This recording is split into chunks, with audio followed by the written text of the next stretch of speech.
નમસ્કાર દર્શક મિત્રો. કમિશનર મહિલા અને બાળ વિકાસની કચેરી સંકલિત બાળ વિકાસ યોજના ICDS વતી આપ સૌનું હાર્દિક સ્વાગત કરું છું. આપ સૌ જાણો છો કે પોષણ અભિયાન કાર્યક્રમ અંતર્ગત વિવિધ પ્રકારના 21 મોડ્યુલ ટ્રેનિંગ માટે ગુજરાત સરકાર અને ભારત સરકારે ડેવલપ કરેલા છે અને આ બધા જ 21 મોડ્યુલની જુદા જુદા મુદ્દાઓમાં જે વહેંચીને સરકારે મોડ્યુલ ડેવલપ કર્યા છે એની training, offline training, classroom training આપણે બધા જ કાર્યકર બહેનોને આપી છે અને એને સમય થઈ ગયો છે. એટલે હવે આપણે રિફ્રેશર ટ્રેનિંગ સેટકોમ વંદે ગુજરાત ચેનલના માધ્યમથી કરી રહ્યા છીએ. ગત માસે આપણે 1 નંબરનું મોડ્યુલની ટ્રેનિંગ સેટકોમ મારફતે કરી હતી અને આજે આવા જ એક અન્ય અગત્યના મોડ્યુલની 2 નંબરના મોડ્યુલની આપણે ચર્ચા કરવા માટે ઉપસ્થિત છીએ. તો આજે જે મોડ્યુલની ચર્ચા કરવાના છીએ તે મોડ્યુલ નંબર 2, તેનું નામ છે ગૃહ મુલાકાતનું આયોજન તૈયાર કરવું અને ગૃહ મુલાકાતો શરૂ કરવી. આ મોડ્યુલ એટલા માટે અગત્યનું છે કારણ કે યોગ્ય સમયે યોગ્ય લાભાર્થીની ગૃહ મુલાકાત આપણે જો કરી લઈએ અને તેને યોગ્ય સેવાઓ સાથે જોડવા માટેનો પ્રયત્ન કરીએ, યોગ્ય માર્ગદર્શન અથવા કાઉન્સેલિંગ કરીએ તો જે તે લાભાર્થીને જે સેવાઓ મળવી જોઈએ અથવા તેનું આરોગ્ય અને પોષણનું સ્તર સુધારવા માટે, યોગ્ય કરવા માટે આપણે જે પ્રયત્નો કરી રહ્યા છીએ એ પ્રયત્નોમાં આપણને યોગ્ય રીતે સફળતા મળે. આ મોડ્યુલની ચર્ચા કરીએ એક પ્રેઝન્ટેશન સાથે અને ત્યારબાદ આપણે એ મોડ્યુલને લગતો એક વિડીયો છેલ્લે જોઈશું એટલે વધારે સારી રીતે આપણે સમજી શકીએ. તો ઝડપથી હું આપને એક આ મોડ્યુલનું પ્રેઝન્ટેશન છે નાનકડું, એ પ્રેઝન્ટેશન એક્સપ્લેન કરું અને ત્યાર પછી આપણે એક વિડીયો નિહાળીશું જે આ મોડ્યુલને લગતો છે અને એ મોડ્યુલનો વિડીયો નિહાળીશું એટલે આપણને વધારે સ્પષ્ટતા આ ગૃહ મુલાકાતનું આયોજન કેવી રીતે તૈયાર કરવું અને ગૃહ મુલાકાતો કેવી રીતે કરવી એની આપણને સ્પષ્ટતા મળશે. તો પ્રેઝન્ટેશન આપણે શરૂ કરીએ, જોઈ લઈએ. આજનો મુદ્દો આપણો છે મોડ્યુલ 2 ગૃહ મુલાકાતનું આયોજન પત્રક તૈયાર કરવું અને ગૃહ મુલાકાતો શરૂ કરવી. ગૃહ મુલાકાતનું આયોજન તૈયાર કરવા માટે સૌપ્રથમ લાભાર્થીની ડેટા ટ્રાન્સફર શીટ તૈયાર કરવી. આપણે બધાને શીખવેલું છે. ડેટા ટ્રાન્સફર શીટ એક પ્રકારનું પત્રક છે. એ પત્રક જો આપણે શરૂઆતમાં તૈયાર કરી લઈએ તો ગૃહ મુલાકાત માટેનું જે રજિસ્ટર છે 8 નંબરનું, એ રજિસ્ટરમાં માહિતી નોંધવામાં આપણને સરળતા રહે છે. ડેટા ટ્રાન્સફર શીટ સગર્ભા માતાઓ અને બાળકોના ગૃહ મુલાકાત રજિસ્ટરમાં તેમની પ્રસૂતિની સંભવિત તારીખ અથવા જન્મ તારીખ મુજબ નામ લખવામાં આપણને મદદરૂપ બને છે. જો આપણે આ કામગીરી યોગ્ય રીતે કરી લઈએ તો સામાન્ય રીતે સેવાલક્ષી રજિસ્ટરોમાં આપણે લાભાર્થીઓના નામ જોવા માટે જે સમય લઈએ છીએ અથવા તો જે સમય આપણો બરબાદ થાય છે એ બચાવી શકીએ. આવી જ રીતે આપણે નવી સગર્ભા કે નવજાત શિશુને સરળતાથી ઉમેરી શકીએ છીએ અને ડેટા ટ્રાન્સફર શીટ આ કાર્યો કરવામાં આપણને મદદરૂપ બને છે. એટલે સૌપ્રથમ આપણે લાભાર્થીઓની ડેટા ટ્રાન્સફર શીટ તૈયાર કરીશું અને ત્યારબાદ ડેટા ટ્રાન્સફર શીટમાંથી આપણે માહિતી ગૃહ મુલાકાત રજિસ્ટરમાં તૈયાર કરીશું. ગૃહ મુલાકાતનું આયોજન પત્રક તૈયાર કરવું કે સુધારવું. સગર્ભા મહિલાઓ અને બાળકોના નામ કુટુંબ સર્વેના રજિસ્ટરમાંથી ડેટા ટ્રાન્સફર શીટમાં ટ્રાન્સફર કરવા. રજિસ્ટર નંબર 1 એ સર્વે રજિસ્ટર છે. આપણે બધા જ આંગણવાડી કાર્યકર બહેનો દર વર્ષે એકવાર વિગતવાર ડિટેલ સર્વે દરેક કુટુંબનો કરીએ છીએ અને રજિસ્ટર નંબર 1માં દરેક કુટુંબની સગર્ભા માતા અથવા કુટુંબના તમામ સભ્યોની માહિતી આપણે ઉમેરીએ છીએ. તો આ રજિસ્ટર 1માંથી શરૂઆતમાં કુટુંબની દર્શાવેલ માહિતીમાંથી સગર્ભા મહિલાઓ અને બાળકોની ઓળખ કરવાની. સૌપ્રથમ બાળકોના કિસ્સામાં બાળકનું નામ અને તેની જન્મ તારીખ ડેટા ટ્રાન્સફર શીટમાં એ જ વર્ષ અને મહિનાની જન્મ તારીખની સામે આપેલ જગ્યામાં લખવાનું છે. બાળકના કુટુંબ અને ઘરનો નંબર અને ઘરમાં લાભાર્થી બાળકનો વ્યક્તિગત ક્રમ, નંબર અને લિંગ પણ દર્શાવવાનું છે. એ આ પત્રક તમે જ બધાએ જોયું છે અને આ પત્રકની એક્સપ્લેન અત્યારે હું ચર્ચા કરી રહ્યો છું. સગર્ભા મહિલાના કિસ્સામાં તેણીની પ્રસૂતિની સંભવિત તારીખ મુજબ જે તે વર્ષ અને મહિનાની સામે આપેલ જગ્યામાં લખવાનું છે. એ બાબતની ખાતરી કરવાનું છે કે ડેટા ટ્રાન્સફર શીટમાં તમામ સગર્ભા મહિલાઓ અને 1 વર્ષ કરતાં નાના બાળકોના નામ યોગ્ય જગ્યાએ દર્શાવ્યા છે અને કોઈપણ લાભાર્થી રહી ગયું નથી. આ ડેટા ટ્રાન્સફર શીટ કેવી રીતની હોય છે? તો આ રીતની ડેટા ટ્રાન્સફર શીટ હોય છે. જ્યારે આપણે ડેટા ટ્રાન્સફર શીટ તૈયાર કરીએ છીએ ત્યારે જે સમયે તૈયાર કરતા હોઈએ છીએ એના કરતાં અગાઉના 1 કે 2 વર્ષની માહિતીની ડેટા શીટ આપણી પાસે હોવી જોઈએ, જેથી કરીને અગાઉ જન્મેલા બાળકોની વિગતો આપણે તેમાં લઈ શકીએ. માસ આપેલા છે, ઘરનો નંબર આપેલો છે, કુટુંબનો નંબર આપેલો છે, કુટુંબમાં સભ્યનો ક્રમાંક આપેલો છે, ઉંમર, વર્ષ અને માસમાં લખવાની છે અને સભ્યનું નામ લખવાનું છે. આ રીતની ડેટા ટ્રાન્સફર શીટ આપણે તૈયાર કરવાની છે. ગૃહ મુલાકાત આયોજન પત્રકનો હેતુ અને રજિસ્ટરનું માળખું. હેતુ શું છે? બહુ અગત્યની વાત છે. દરેક કુટુંબ યોગ્ય સમયે સાચી માહિતી મેળવે તેની ખાતરી કરવી ખૂબ જ અગત્યની બાબત છે. તેનાથી કુટુંબ આરોગ્યલક્ષી સાચા નિર્ણયો કરવા અને જરૂરી તમામ તૈયારીઓ કરવા માટે સક્ષમ બને છે. ધારો કે 7માથી 9મા મહિના દરમિયાન ત્રીજા ટ્રાઇમેસ્ટરમાં કોઈપણ સગર્ભા માતા હોય તો તેની 2 વખત આપણે ગૃહ મુલાકાત કરવાની જરૂરિયાત હોય છે. શા માટે 2 વખત આપણે મુલાકાત કરીએ છીએ? તો એને પ્રસૂતિની તૈયારી કરાવવા માટે, અને જો કોઈ માતા જોખમી સગર્ભા માતા હોય તો એને સવેળા આપણે આરોગ્ય સુવિધાઓ ઉપર હોસ્પિટલમાં રિફર કરી શકીએ. પણ જો આવું આપણે મુલાકાત ના કરીએ, ગૃહ મુલાકાતનું આયોજન આપણે તૈયાર ના કર્યું હોય તો કયા લાભાર્થીની ક્યારે મુલાકાત કરવાની છે તે આપણે સમજી શકતા નથી, અથવા તો આપણે જાણી શકતા નથી અને મુલાકાત કરવાની રહી જાય. પરિણામે લાભાર્થીને સેવા જે પહોંચાડવી છે તે યોગ્ય સમયે ના પહોંચે અને યોગ્ય સમયે યોગ્ય નિર્ણય ના થાય તો લાભાર્થીને ફાયદો ના થઈ શકે. આવું અટકાવવા માટે ગૃહ મુલાકાતનું આયોજન આપણે તૈયાર કરવાનું છે. અદ્યતન આયોજન આપણી પાસે હોવું જોઈએ અને આપણને ખબર પડે જેનાથી કે દરેક કુટુંબની ક્યારે આપણે મુલાકાત કરવાની છે. અગાઉ કરેલ મુલાકાતોની નોંધ અને કયા કુટુંબને કયા પ્રકારની મદદની જરૂરિયાત છે તે તેમાં દર્શાવેલ હોય છે. આ રીતે આપણને આયોજન પત્રક બનાવવામાં મદદ મળી રહે છે. તે માટે ગૃહ મુલાકાત આયોજન પત્રક આપવામાં આવેલ છે. રજિસ્ટરનું માળખું કેવી રીતે છે? તો આપ સૌ આ રજિસ્ટરથી માહિતગાર છો. અત્યારે પોષણ ટ્રેકર એપ્લિકેશન આપ બધા વાપરો છો, એટલે આપને સૌને પોષણ ટ્રેકર એપ્લિકેશનમાં જ તમારે કયા લાભાર્થીની કયા દિવસે ગૃહ મુલાકાત કરવાની છે, કોઈ લાભાર્થીની માહિતી તમારે મુલાકાત કરવાની રહી ગઈ હોય તો એ પણ તમને પોષણ ટ્રેકર એપ્લિકેશનમાં બતાવે જ છે. પણ કોઈને પોષણ ટ્રેકર એપ્લિકેશન કદાચ ન ચાલતી હોય, કોઈ એરર હોય અથવા કોઈ નવા કાર્યકરો જોડાયેલા હોય અને એપ્લિકેશન વાપરતા હજી ન આવડતું હોય તો એવા લાભાર્થીઓ, એવા આંગણવાડી કાર્યકર બહેનો પોષણ ટ્રેકરના બદલે રજિસ્ટરમાં તમામ લાભાર્થીઓની એન્ટ્રી કરીને ગૃહ મુલાકાતનું આયોજન કરી શકે છે અને યોગ્ય સમયે જે તે લાભાર્થીની ગૃહ મુલાકાત કરી શકે છે. રજિસ્ટર નંબર 8 જે તમે વાપરો છો તે ગૃહ મુલાકાતનું રજિસ્ટર છે. આ રજિસ્ટરમાં આડી હરોળમાં માતા અને બાળકો માટેનું છે અને ઊભી હરોળ જે છે તે સગર્ભાવસ્થા તેમજ 2 વર્ષથી નીચેની ઉંમરના બાળકના વિવિધ સમયગાળાઓ માટે છે. ઊભી હરોળના મથાળા આપણે વાંચીશું એટલે આપણને તરત જ ખબર પડશે. જો 3 અને 4 નંબરનું જે કોલમ છે એ સગર્ભાવસ્થા માટે છે અને 5 થી 12 નંબરના જે કોલમ છે તે બાળકોને વિવિધ પ્રકારની ક્યારે સેવાઓ પહોંચાડવાની છે અને ક્યારે આપણે મુલાકાત કરવાની થાય છે તે અહીંયા આપણે દર્શાવવાનું રહે છે. આવી જ રીતે તમે સગર્ભા માતાનું ફોલોઅપ ચાલુ કરી શકો છો અને તે જ હરોળમાં બાળક 2 વર્ષનું થાય ત્યાં સુધી ચાલુ રાખી શકીએ છીએ. ઊભી હરોળ 1 અને 2 ક્રમ નંબરમાં માતા અને બાળકના નામ માટે છે. ઊભી હરોળ 2માં તમે પ્રસૂતિની સંભવિત તારીખ અને પ્રસૂતિની તારીખ લખી શકો છો. અહીંયા બતાવેલું છે. માતા EDD એટલે પ્રસૂતિની સંભવિત તારીખ, પ્રસૂતિ કઈ તારીખે થઈ તે અને બાળક જન્મે ત્યાર પછી બાળકની વિગત ત્યાં આપણે લખવાની હોય છે. દરેક પાના ઉપર 6 આરડી હરોળ છે, એટલે એક પાના ઉપર આપણે 6 લાભાર્થીઓની વિગત રજિસ્ટરમાં એન્ટ્રી કરી શકીએ છીએ. તમે માતા બાળકની 6 જોડીનું બાળક 2 વર્ષનું થાય ત્યાં સુધીનું ફોલોઅપ આપણે એક જ પેજમાં કરી શકીએ છીએ. ઊભી હરોળના દરેક ખાનામાં ઉપરની બાજુ થોડી જગ્યા છે, ત્યાં તમે કેલેન્ડર માસનું નામ લખી શકો છો. કેલેન્ડર માસ એવું અહીંયા લખેલું છે, આપણે જોઈ શકીએ છીએ. અને આપના બધાની પાસે આ રજિસ્ટર છે જ. આપ આ રજિસ્ટર નિભાવો પણ છો અને પોષણ ટ્રેકરના માધ્યમથી પણ આપને આ માહિતી કયા લાભાર્થીની ક્યારે મુલાકાત કરવાની છે તે મળી રહે છે, એટલે આ રજિસ્ટરથી આપ માહિતગાર છો. ડેટા ટ્રાન્સફર શીટની મદદથી ગૃહ મુલાકાતનું આયોજન પત્રક તૈયાર કરવું. ડેટા ટ્રાન્સફર શીટમાં સૌથી મોટા બાળકનું નામ શોધી ગૃહ મુલાકાત આયોજન પત્રકના પ્રથમ પાનની ઊભી હરોળ 2માં દાખલ કરો. એ જ રીતે ઊભી હરોળમાં જન્મ તારીખ, નામો નાખો અને પ્રસૂતિની તારીખ નાખો. ઊભી હરોળ 1માં બાળકના કુટુંબનો ઘર નંબર લખો. ડેટા ટ્રાન્સફર શીટમાં હવે પછીનું બાળક શોધો અને વિગતો લખો.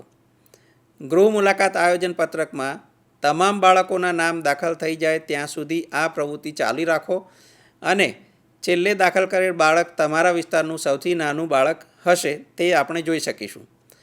હવે ડેટા ટ્રાન્સફર શીટમાંથી પ્રથમ સગર્ભા મહિલાનું નામ શોધવું કે જેની સૌથી પહેલાં પ્રસૂતિ થવાની સંભાવના હોય. તેણીની વિગતો ગૃહ મુલાકાત આયોજન પત્રકની આડી હરોળમાં છેલ્લા બાળકના નામ પછી દાખલ કરવાની છે. તેણીની EDD ઊભી હરોળ 2માં લખવાની છે. અહીંયા 2 નંબરનું જે ઊભી હરોળ છે, ઊભા કોલમ છે, તેમાં EDDની વિગત આપેલી છે, ત્યાં આપણે લખવાની રહેશે પ્રસૂતિની સંભવિત તારીખ. આવી જ રીતે અન્ય સગર્ભાઓની વિગતો ડેટા ટ્રાન્સફર શીટમાં જે ક્રમમાં હોય તે ક્રમમાં ભરવાની છે. આ માહિતી વધારે સારી રીતે અહીંયા જોઈ શકો છો. માતાનું નામ, પ્રસૂતિની અપેક્ષિત અથવા સંભવિત તારીખ, પ્રસૂતિ કઈ તારીખે થઈ છે તે તારીખ, અને કેલેન્ડર માસ લખેલું છે ત્યાં માસનું નામ લખવાનું છે. ગૃહ મુલાકાત આયોજન પત્રકને અપડેટ કરવું. રજિસ્ટર 8માં તમામ સગર્ભા મહિલાઓ અને બાળકોનો સમાવેશ થઈ ગયો છે તેની ખાતરી કરી લેવી. જે સગર્ભા માતાઓને પ્રસૂતિ થઈ હોય તેવા તમામના બાળકોના નામ લખેલા હોય તેની પણ ખાતરી કરવી. નામ યોગ્ય ક્રમમાં હોય તેની ખાતરી કરવી. જો નામ યોગ્ય ક્રમમાં ન હોય અને તેને સુધારવું મુશ્કેલ હોય તો નવા પાના ઉપર છેલ્લે નોંધાયેલ સગર્ભાની પ્રથમ નોંધ કરીને શરૂઆત કરવી. હવેથી નવી નોંધાયેલ સગર્ભા મહિલાઓને આ મહિલાના નામ પછી યોગ્ય ક્રમમાં દાખલ કરવાનું. ગૃહ મુલાકાતનું આયોજન કરવા માટે ગૃહ મુલાકાતના આયોજન પત્રકનો ઉપયોગ કેવી રીતે કરીશું? કેલેન્ડર માસ મથાળાવાળી આડી હરોળ ભરવી. સગર્ભા મહિલાઓ માટે કેવી રીતે આપણે વિગત ભરવાની છે તેની વિગત જોઈ લઈએ. ઊભી હરોળ 3 અને 4માં આપણે કેલેન્ડર માસની આડી હરોળ ભરવાની રહેશે, કારણ કે સગર્ભા મહિલાઓ માટે છે.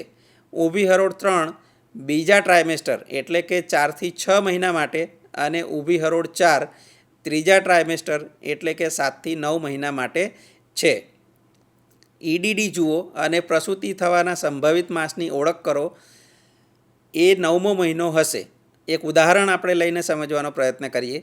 રમાદેવીની EDD પ્રસૂતિની જે સંભવિત તારીખ છે તે 23મી ઓક્ટોબર 2022 છે, જેથી ઓક્ટોબર રમાદેવીની સગર્ભાવસ્થાનો 9મો મહિનો ગણાશે. 8 અને 7મા મહિનાની હવે આપણે ગણતરી કરીએ. રમાદેવી માટે ઓક્ટોબર 9મો મહિનો છે તેમની પ્રસૂતિ અવસ્થાનો, માટે સપ્ટેમ્બર 8મો મહિનો થશે અને ઓગસ્ટ છે એ 7મો મહિનો થશે. તે મહિલા માટે, આથી રમાદેવી માટે ઊભી હરોળ 4માં કેલેન્ડર માસ મથાળાવાળી આડી હરોળમાં આ 3 મહિનાના નામ લખો. આ એવા મહિના હશે જ્યારે રમાદેવીના ત્રીજા ટ્રાયમેસ્ટરમાં સગર્ભાવસ્થાના ત્રીજા ત્રિમાસિક ગાળામાં હશે.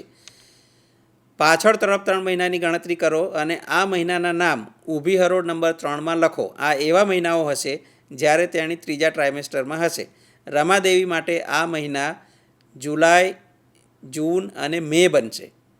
ઓગસ્ટ, સપ્ટેમ્બર અને ઓક્ટોબર એનું 3rd ટ્રાયમેસ્ટર ત્રીજો ત્રિમાસિક ગાળો ગણાશે, અને મે, જૂન અને જુલાઈ મહિના જે છે એ રમાદેવી માટે બીજો ત્રિમાસિક ગાળો પ્રસૂતિ અવસ્થાનો ગણાશે.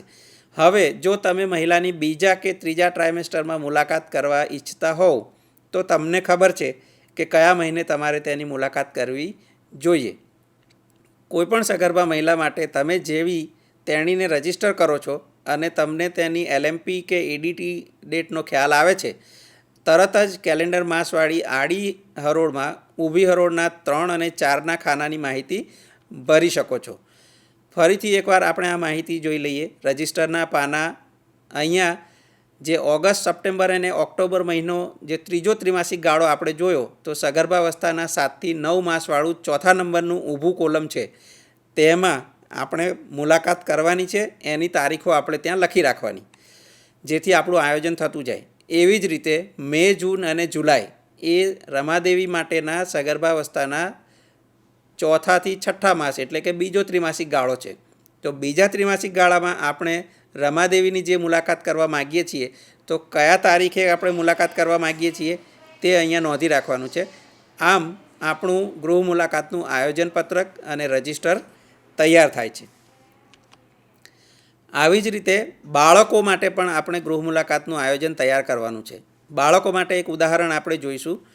કેલેન્ડર માસ મથાળાવાળી આડી હરોળમાં ઊભી હરોળ 5નું ખાનું આવે તેવી રીતે આપણે તેમાં વિગત ભરવાની રહેશે, કારણ કે આ માહિતી પ્રસૂતિ કે પ્રસૂતિ બાદની છે. આ માહિતી પ્રસૂતિ થઈ જાય પછી જ ભરવાની હોય છે. પ્રસૂતિની તારીખ જુઓ અને તે તારીખ કેલેન્ડર માસ મથાળાવાળી આડી હરોળમાં ઊભી હરોળ 5નું ખાનું આવે તે રીતે ભરો. 5 નંબરથી 12 નંબરના જે કોલમ છે તે બાળક માટેના છે. એક ઉદાહરણ આપણે જોઈએ તો રાજુ નામના બાળકનો જન્મ 12મી મે 2022ના રોજ થયો હોય તો ઊભી હરોળના 5મા ખાનામાં 12/5/2022 લખવું. ત્યાર પછીના 6 દિવસની ગણતરી કરો અને કેલેન્ડર માસ મથાળાવાળી હરોળમાં ઊભી હરોળ 6નું ખાનું આવે ત્યાં આ તારીખ લખો. રાજુ માટે આ તારીખ 13થી 18 થશે. બાળક 1 મહિનાનું થાય ત્યાં સુધીની તારીખ ગણો અને ઊભી હરોળ 7ના ખાનામાં તેને લખવાનું છે. રાજુ માટે આ તારીખ 19મી મેથી 11મી જૂન થશે. બાળક 6 મહિનાનું થાય ત્યાં સુધીની તારીખ ગણો અને ઊભી હરોળ 8ના ખાનામાં તે લખો. અહીં આપણે જોઈ શકીએ છીએ 6 નંબરથી 12 નંબરના કોલમમાં આ બધી વિગતો આપણે ભરવાની છે. બાળકની જન્મ તારીખની વિગત આપણે 5 નંબરના ઊભા ખાનામાં લખવાની છે. પછી બાળકના જન્મ પછીના 1 થી 7 દિવસમાં આપણે જે મુલાકાત કરવાની છે તો 12મી મે એનો જન્મ થયો હોય તો 13થી 19 તારીખ સુધીમાં આપણે મુલાકાત એની કરવાની થાય. 13થી 19 મેમાં આપણે કઈ તારીખે એની મુલાકાત કરવાની છે તેની વિગત અહીંયા 6 નંબરના કોલમમાં લખીશું. પછી બાળક 8થી 30 દિવસનું એટલે કે પ્રથમ મહિના દરમિયાન બાકીના જે સમયગાળો છે તેમાં આપણે મુલાકાત કરવાની થાય તો એ તારીખ 19 તારીખથી આગળના મહિનાની 11 તારીખ સુધી જૂન સુધીમાં આપણે ક્યારે મુલાકાત કરવાના છીએ તેનું આયોજન અહીંયા લખવાનું. એવી જ રીતે બાળક 24 મહિનાનું થાય ત્યાં સુધીનું આયોજન આપણે અહીંયા લખવાનું હોય છે. રાજુ માટે આ મહિનાઓ મેમાં એનો જન્મ થાય છે એટલે જૂન, જુલાઈ, ઓગસ્ટ, સપ્ટેમ્બર, ઓક્ટોબર વગેરે મહિનાઓ થશે અને તે તમામ મહિનાઓનું આયોજન આપણે આ આયોજન પત્રકમાં લખવાનું છે. હવે જો તમે ચોક્કસ બાળકની મુલાકાત કરવા માગતા હોવ તો તમને ખબર છે અથવા તમને માહિતી છે કે કયા મહિના દરમિયાન અને કયા દિવસે તમારે મુલાકાત કરવી જોઈએ. બાળકનો જન્મ થાય અને તમને તેના જન્મની તારીખ ખબર પડે કે તરત જ તમે કેલેન્ડર માસ મથાળાવાળી આડી હરોળમાં ઊભી હરોળ 5ના ખાનાથી શરૂઆત કરીને મહિના દર્શાવી શકો છો. આ પત્રક રજિસ્ટરનું જ છે. આપ સૌને આ રજિસ્ટરની માહિતી છે જ. અને હવે આપણે આ જે માહિતી મેં તમને સમજાવવાનો પ્રયત્ન કર્યો છે રજિસ્ટર નિભાવવાનો, એને લગતો વિડીયો આપણે જોઈએ એટલે આ માહિતીને આપણે વધારે સ્પષ્ટ કરી શકીશું. આપ એક વિડીયો આ જે રજિસ્ટરને લગતો ગૃહ મુલાકાત આયોજન પત્રક તૈયાર કરવાને લગતો છે અને આઈએલએ ટ્રેનિંગ અને આઈએલએ મોડ્યુલ જે લોકો શીખ્યા છે પોતાના મોબાઈલ એપ્લિકેશન મારફતે એ લોકોને પણ નાના 3 મિનિટના વિડીયો અને ઇનોવેટિવ માહિતી દ્વારા આપણે સમજી શક્યા છીએ. અત્યારે એક વિડીયો નિહાળીએ અને ત્યાર પછી આગળની ચર્ચા કરીએ. गृह भेंट योजना पंजी मॉड्यूल में आपका स्वागत है. नमस्कार, मेरा नाम सुनीता है और मैं आंगनबाड़ी की सुपरवाइजर हूँ. इस मॉड्यूल में मैं आपकी मार्गदर्शिका रहूंगी. आइए जाने पास के गांव में हुई एक घटना के बारे में. नमस्ते, मेरा नाम रामू है. ये मेरा दोस्त मंगू है. हम दोनों की ही पत्नियां गर्भवती हैं. हमने देखा है कि आंगनवाड़ी केंद्र पर गर्भवती महिलाओं एवं बच्चों को जरूरी सुविधाएं दी जाती हैं और कभी कभी आंगनवाड़ी कार्यकर्ता गर्भवती महिलाओं के घर भी जाती हैं. परंतु हमारे घर आज तक कोई नहीं आया. हम बहुत ही गरीब परिवार के लोग हैं और हमें यह भी नहीं पता कि हम अपनी पत्नियों के लिए सुविधाएं कहां से प्राप्त कर सकते हैं. कृपया हमारी मदद करें. मुझे पंजी देखने दीजिए. कहाँ रहते हैं आप लोग? जी, हम गांव के आखिर में रहते हैं. क्यों, पंजी में इनका नाम नहीं दर्ज है क्या? परिवार सर्वेक्षण पंजी में तो दर्ज किया है पर इनकी पत्नियां आती नहीं हैं. अपनी पत्नियों से कहिएगा कि वे आंगनबाड़ी केंद्र आकर सुविधाएं प्राप्त कर सकती हैं.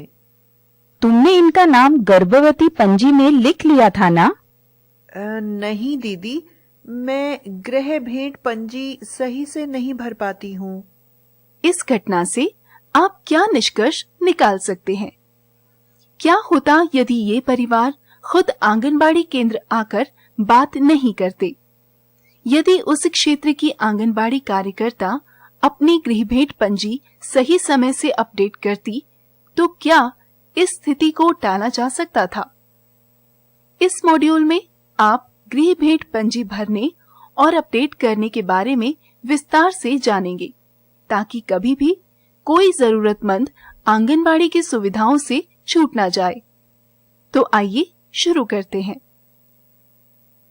इस मॉड्यूल के अंत तक आप जानेंगे कि डाटा शीट क्या है और इसे कैसे भरते हैं, गृह भेंट पंजी क्या है और इसे कैसे भरते हैं, डाटा शीट की मदद से गृह भेंट पंजी कैसे भरते हैं, गृह भेंट पंजी को अपडेट कैसे करते हैं, गृह भेंट पंजी की सहायता से गर्भवती महिलाओं और बच्चों से गृह भेंट का समय कैसे निर्धारित करते हैं।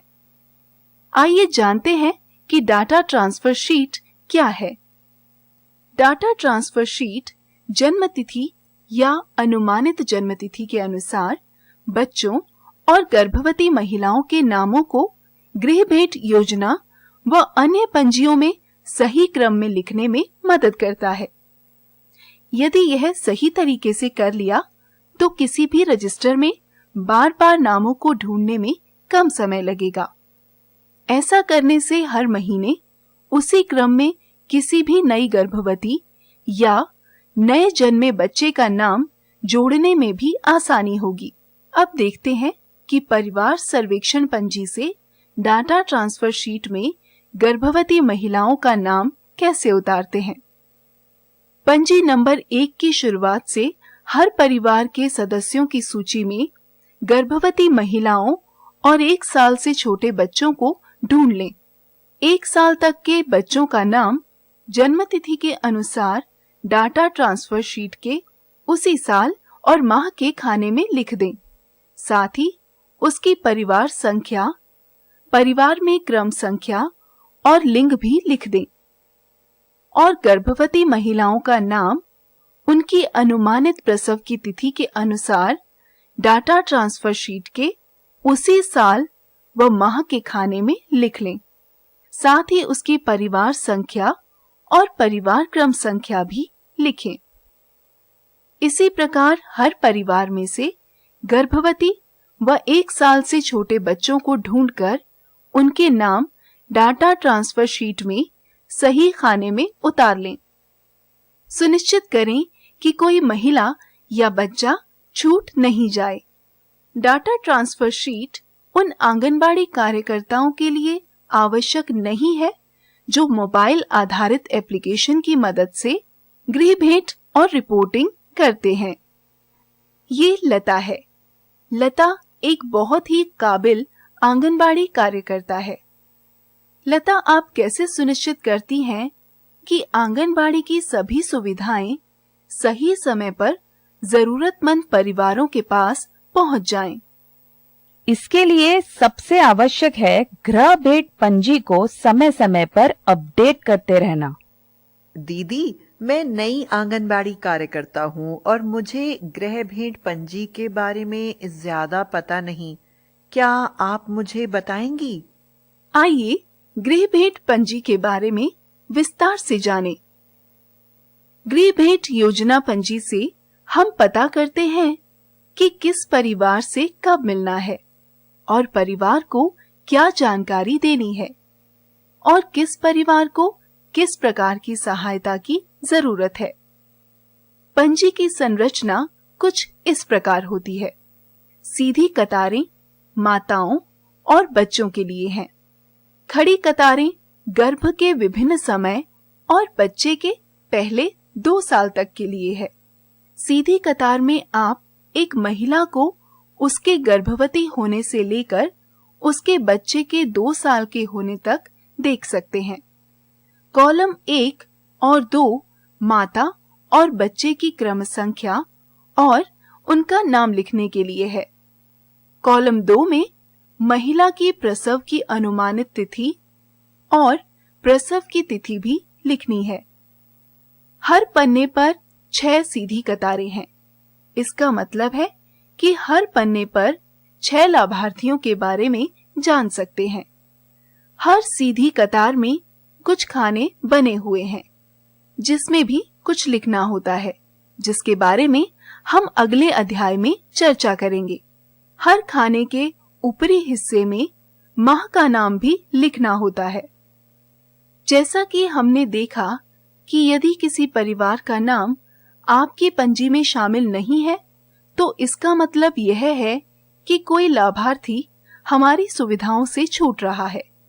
इसलिए आपकी ये जिम्मेदारी है कि सभी नई माताओं, बच्चों, गर्भवती माताओं आदि का नाम अपनी पंजी में अपडेट करते रहें। इस बात को सुनिश्चित करने के लिए आप अपनी गर्भावस्था पंजी नंबर 5, टीकाकरण पंजी नंबर 6 व अपडेट की गई परिवार विवरण पंजी नंबर 1 जांच लें। इन पंजियों में से जो नई महिलाएं या बच्चे मिलते हैं, उनका विवरण पंजी 8 में शामिल कर लें। साथ ही जिन महिलाओं का प्रसव हो चुका है, उनके बच्चों के नाम पंजी में जोड़ें।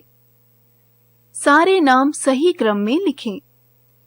दीदी, यदि नाम सही क्रम में नहीं लिखे हैं तो हमें क्या करना चाहिए? अगर नाम सही क्रम में नहीं लिखे हैं और क्रम को सही करना मुश्किल है, तो आखिरी पंजीकृत गर्भवती महिला का नाम पंजी के एक नए पन्ने पर लिख लें।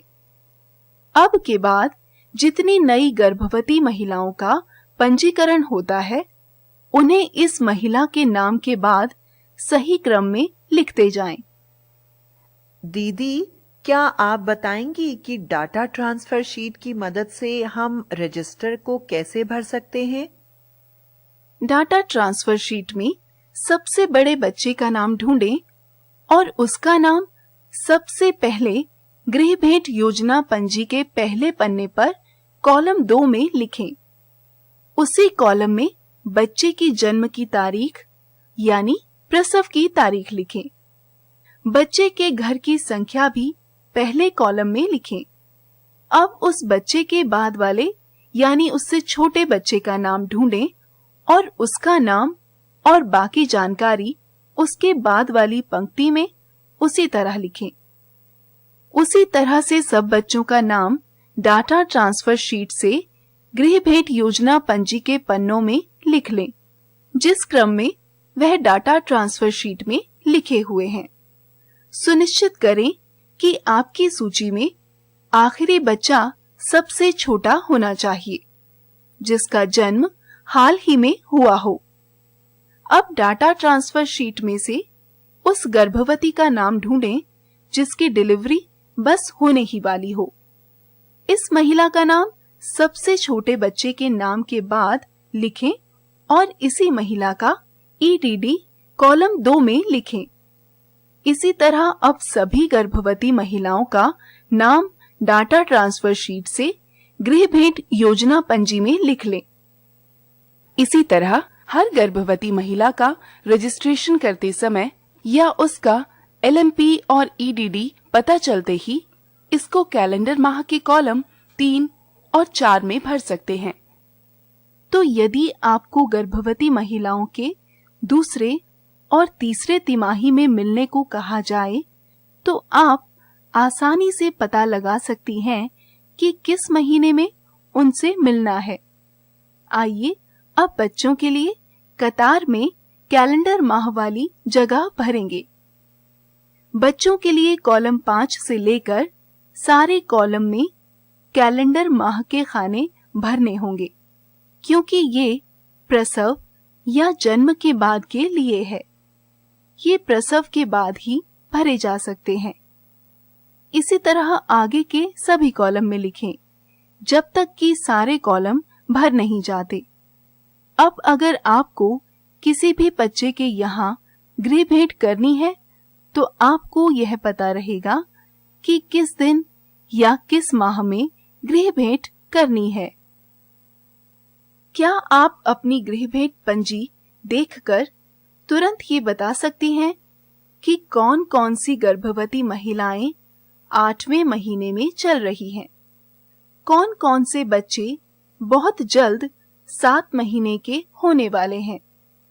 क्या आप तुरंत 3 महीने से कम उम्र के बच्चों को पहचान सकती हैं? लगता है आप सब परेशान हो गए। आइए देखें कि आप ये कैसे पता कर सकती हैं। गर्भवती महिलाओं के बारे में तुरंत जानने के लिए हम सबसे पहले हर बच्चे और माता के लिए कतार में कैलेंडर माह वाली जगह भरेंगे।